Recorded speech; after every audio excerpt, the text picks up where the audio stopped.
Storytellers. Learn more right after this. Hi, may I please have an application? Thank you.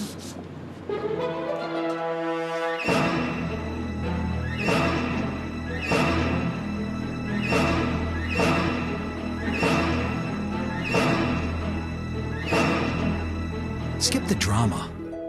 Get your diploma. Okay. Take that first step towards a better future. Find free adult education classes at finishyourdiploma.org.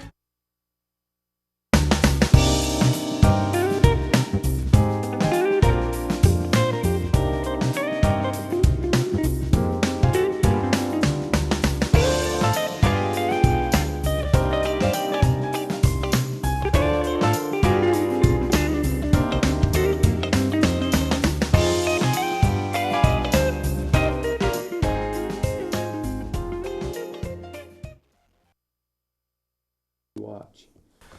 Greg, Doc, how you doing? doing fine, brother. Yourself? I'm all right. I'm all right. So today we are talking about a literacy program, Correct.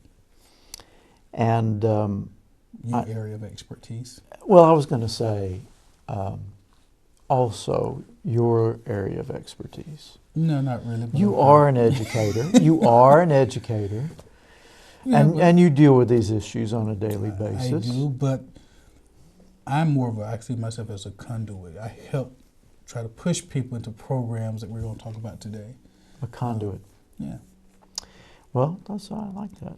You should put that on your card. Conduit. I like that. I don't think you've given yourself quite enough credit, but it is something that we have talked about off and on for a long time, And it's timely, I think. and actually have worked on a few initiatives trying to get something done. And we're going to talk to somebody who's been at this for a while too. Yeah. And that's what I'm excited about, because we have dabbled in and had our own literacy program, Writers Academy, that was very successful. And so to talk with someone else about a program that was similar but different, it's very exciting. That may be starting up here. Oh, it will be starting. Oh, definitely. Yes. It's a definite. Definitely. Okay, then. Should be a really fascinating show today. Please stay with us. We'll be back with our guest right after this.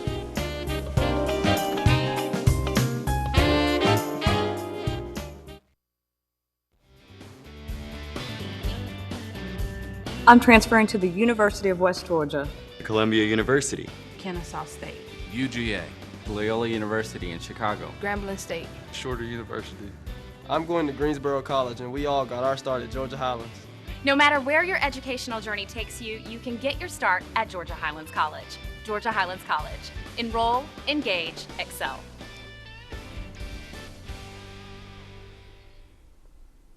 Welcome back to Community Watch, and we're very happy to have with us today Michael Downing. Welcome to the show. Thank you for having me. Yeah. Well, I know from a conversation we had earlier in the year that you have moved into this area fairly recently. And before you moved, you had a literacy initiative, I guess I'll call it, that was pretty effective. It was. So tell us a little bit about the history of what you have done in the past. Sure. The program I ran and the program I created was called Storytellers. It got its genesis in New Jersey, in Asbury Park, which for people who don't know the New Jersey area, Asbury Park is an urban city on the beach. It's had a history of crime and a history of problems, and also a history of the school system failing. We got involved. We really created a program where we could go out and reach kids and just teach them how to write. And the whole program was really centered around writing. And from the writing, we developed literacy, we developed an appreciation of the arts, and we developed an appreciation of the written word. But it really came down to writing, just letting kids sit down and tell their stories. And that's really what Storytellers is all about, telling their stories. So what age group were you working with there?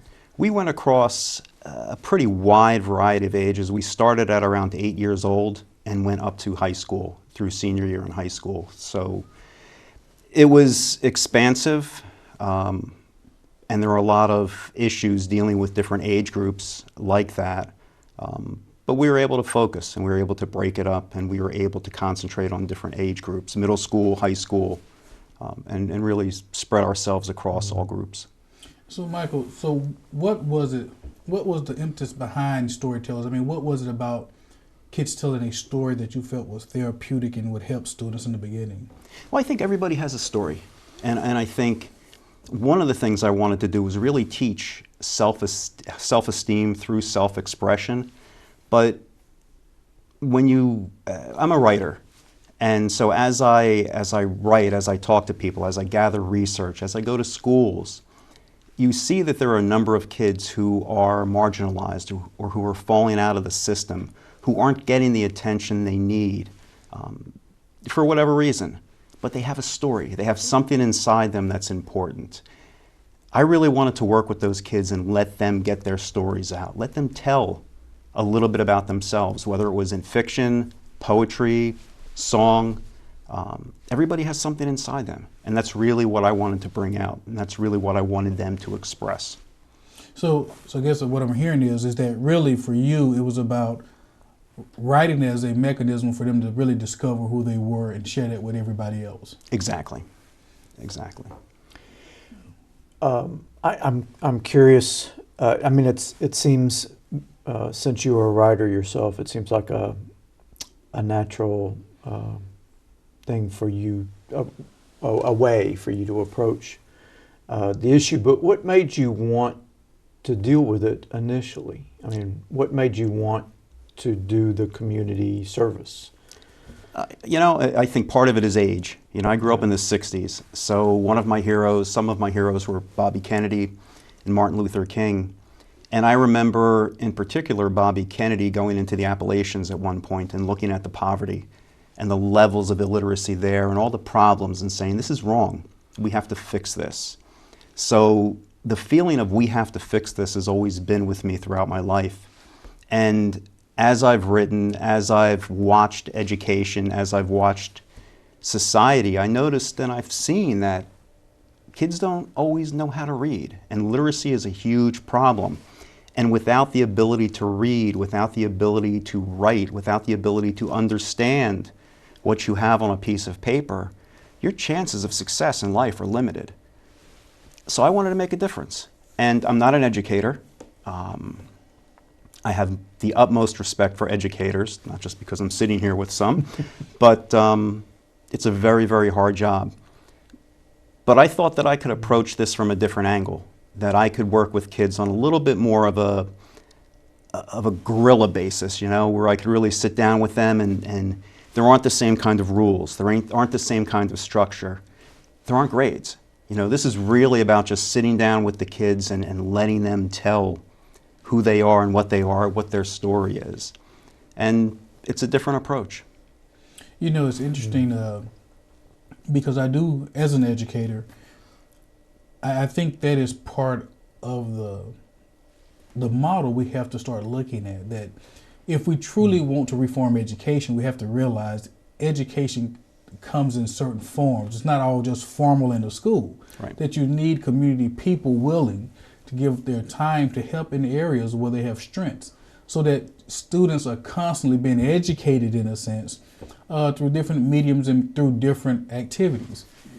But see, it's fascinating because I hear people talk about education is one of those things that I get very excited about, because everybody can fix education. Everybody seems to think they know how to fix education, you know, because most people have been to schools in America. Everybody have an opinion on what needs to be going on in the schools.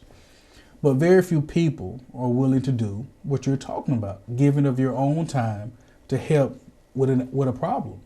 And I think students need that. Students need to be able to connect with other people, not just teachers, but people in their community, so that you develop a sense of community.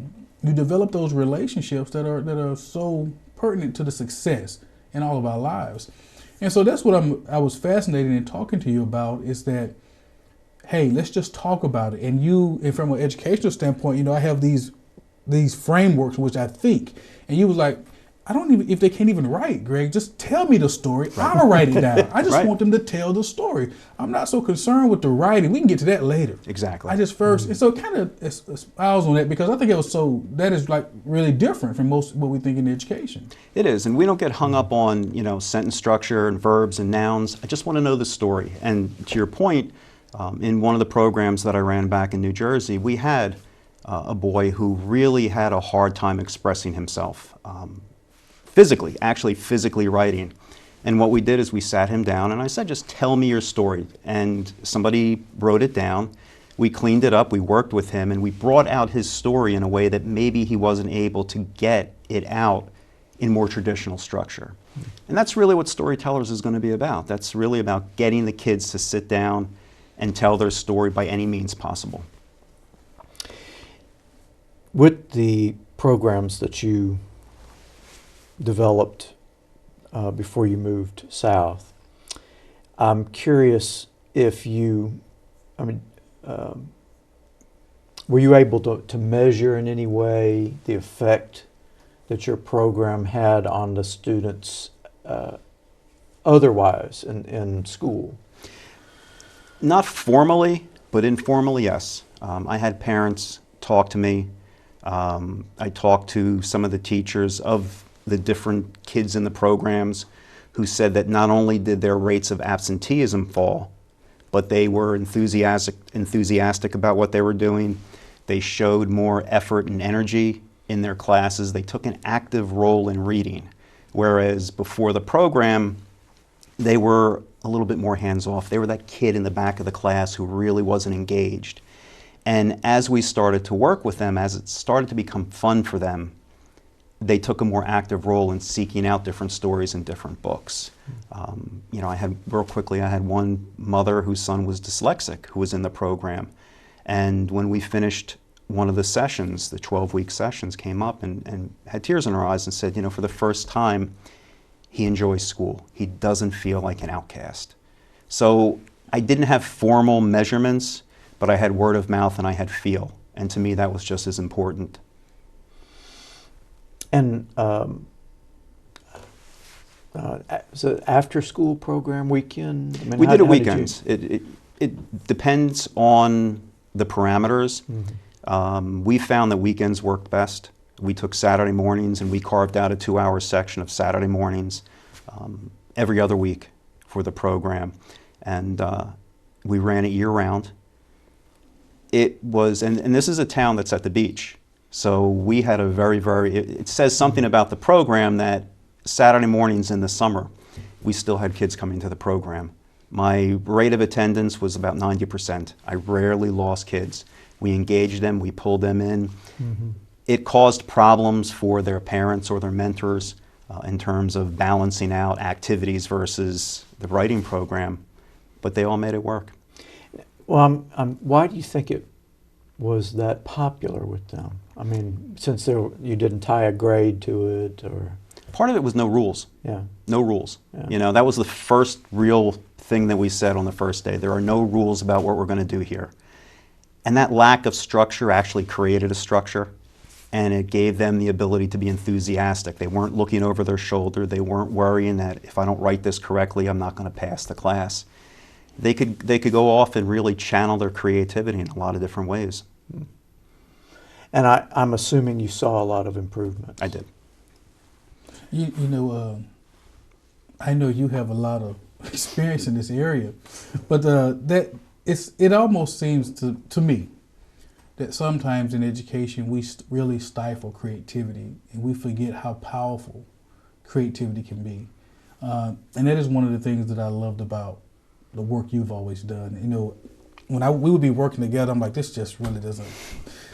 But you over there letting kids talk about stuff, to me, it was just totally nonsense. It was just whimsical. I'm like, this really just doesn't. But I would see the kids, and they would be excited telling you these crazy stories, and you just sitting there with them and laughing. But they loved it, and it was there every week. I mean, it was there. And so I had to learn there was some method to the madness. But it worked because it allowed them to tell their own story. And really, I guess the thing is, I wanted them to tell their story in my way. Right. But you was like, no, tell your story. And whatever characters you need to tell them, you tell your story. And so that's exciting because I've seen it. We've seen a lot of progress with what we've done. So I'm very excited about the whole idea of reaching kids and giving them another way to deal with their own issues. Well, we're coming up on a break here. When we come back, we're going to talk a little bit about plans for this area. So stay with us. We'll be right back after this.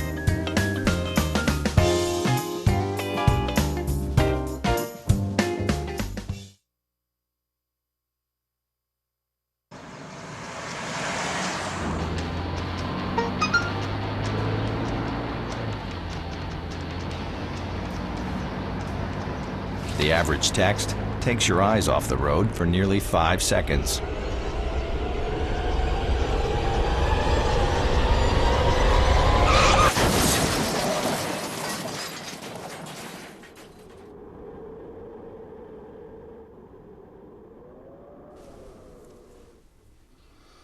Welcome back to Community Watch. We're having a conversation with Michael Downing about his literacy program. At least we've talked to this point about what you've done, but you have plans now that you've relocated. What's about to happen? What we're looking to do is launch Storytellers here. I have found a permanent home in Georgia, and one of the first things we really want to do is to create Storytellers for the youth, right now for the youth of Rome, to really make an impact here in this town where I live. So how much has been developed, and when do you think it's going to start? Or? Within the next 30 days, we'll be up and running. We have created our game plan, so to speak. We have to carve out some specific dates and set up our sessions, but before December 1st, I see us being up and running. And this is one of those projects that I'm excited about because the 100 is working with Michael on this. And really, when I was introduced to Michael about this, it just really brought me back to Writers Academy. And I know over the years we've always wanted to bring that back because we saw firsthand. We didn't always have the formal data, as you say, but we knew the effectiveness of the program. And so one of the problems we had with Writers Academy, because most people don't know, it started at one school, and the K-Davy at the time. Right. And then it grew to about 3 additional schools. And so it grew, and it came down to just having people willing to commit. And so when Michael came and said, hey, I'm willing to commit time to a literacy program, I was just like, wow, this is just kind of what we've been wanting.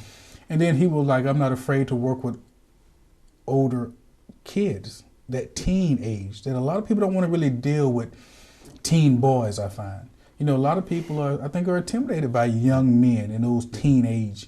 And so I'm excited that the 100 will be working with Michael to bring this about. And I'm hoping the community, this will be one of those things that as we get it going and it's running, that we can get more people involved to help with this. Because right now, if we look at what's going on in Rome, there's a lot of things in Rome that are not so pretty. We have a lot of kids with a lot of anger.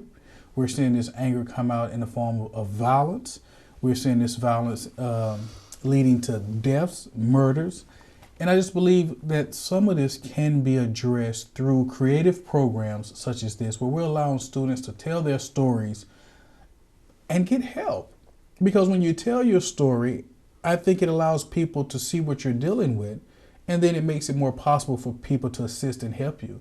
And so I'm excited about that. And like Michael said, before December, the program will be up and running. Actually, Michael will be visiting a school tomorrow to meet some of the young participants that will be participating in the program. Well, since y'all are kind of partnering on this, I'm going to... Well, us, because you know you... So how are you planning to get students involved? Well, with the 100 approach has always been, we know we're going to invite some students that we feel will be ideal for this program.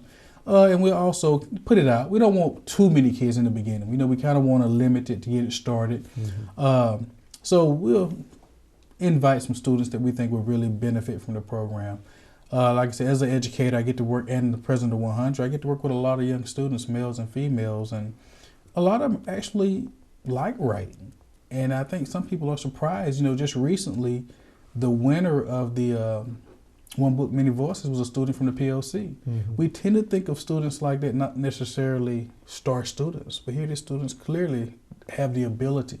I just think it's the opportunity to have the ability to write. So we're recruiting through mainly through the 100 channels initially. Well, I'm curious too, Michael, if,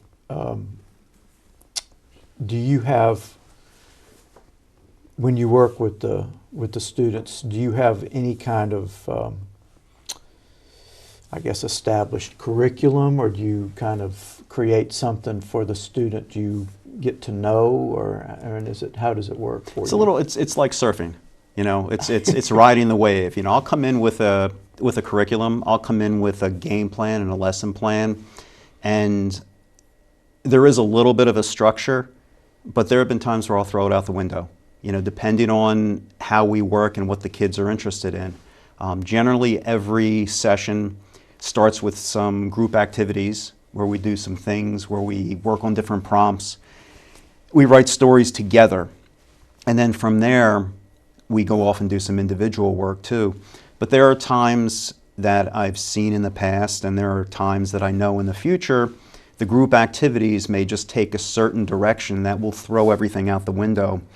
And I'll ride with that, and I'll let the kids really lead that part of the session, because it's that energy. You know, when that energy starts to come through, you don't want to lose it, and you want to let them go with it. So again, my surfing analogy, you know, you're going to get on that wave, and if it's going to take you in a different direction, then you go with it. And so that's really where how I see this. There is a structure. There are some books that, as the kids develop over time, there are some writers that I would love them to take an interest in. Writers that maybe are a little bit more contemporary and a little bit more appropriate than what they're learning or who they're learning about in school.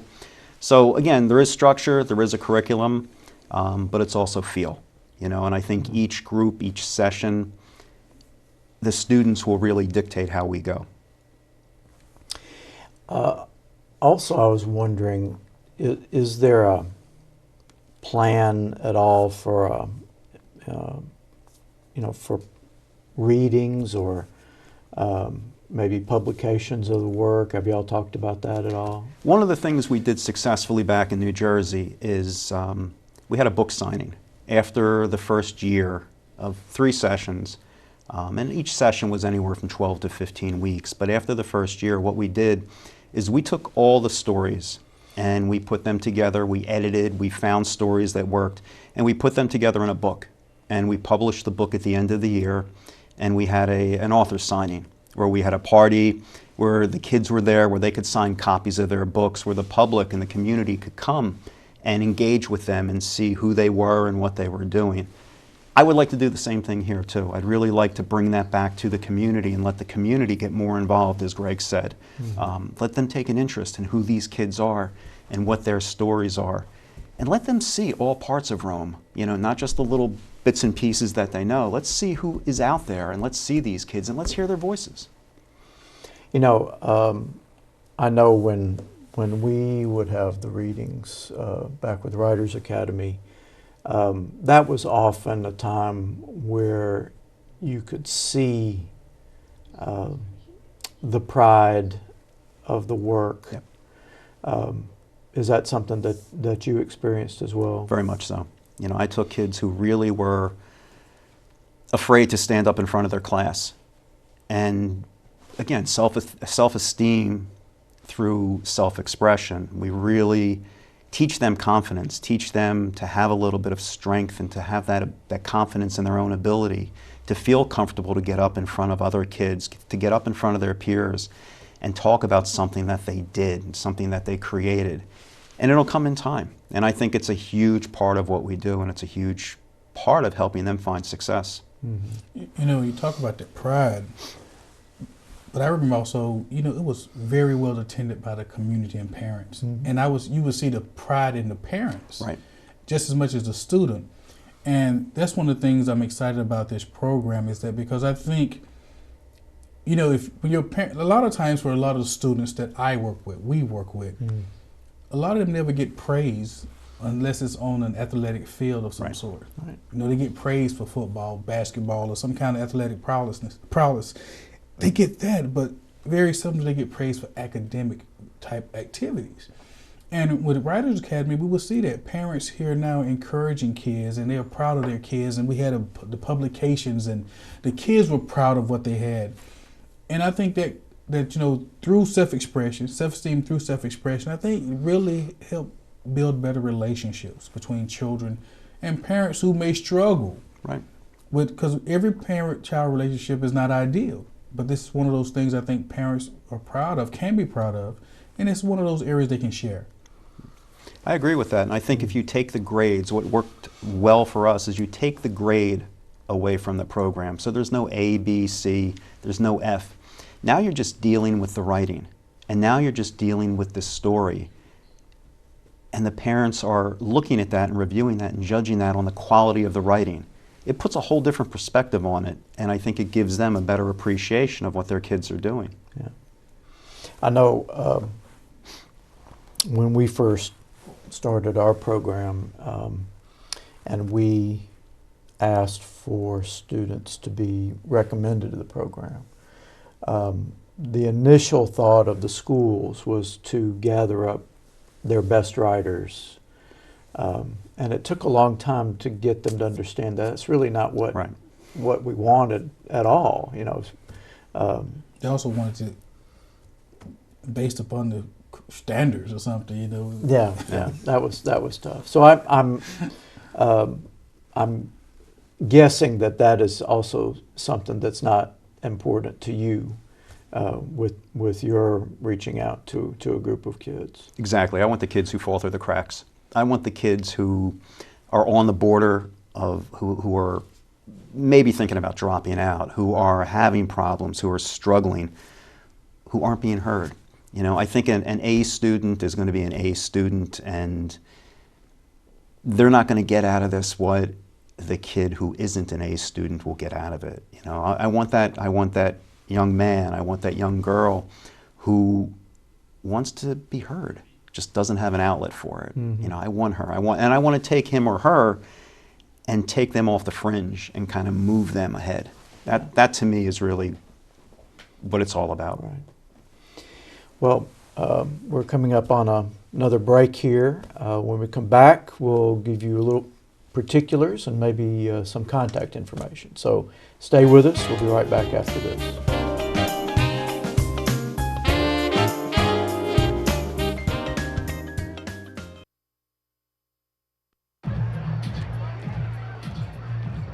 If you drive buzzed, it could cost you around $10,000. You'll face major legal fees, major fines, and steep insurance penalties. You could lose everything. Nothing kills a buzz like getting pulled over for buzz driving, because buzz driving is drunk driving. Welcome back to Community Watch. We've been talking with Michael Downing about his Storytellers initiative that he's beginning here in Rome, literacy writing project, partnering with the 100 Black Men of Rome, Northwest Georgia. And I'm going to figure out a way to weave Georgia Highlands in there somewhere, I know, down the line. I know that partnership is going to exist somehow, so it'll work. Well, I know you're going to hear a lot more about this program, and if you have questions or interest, you can certainly contact the 100. But this is something it's just beginning, and I think you're going to be hearing a lot more about it real soon. Thank you for being with us. Thank you for having me. Thank you. And we'll see y'all next time on Community Watch. Bye.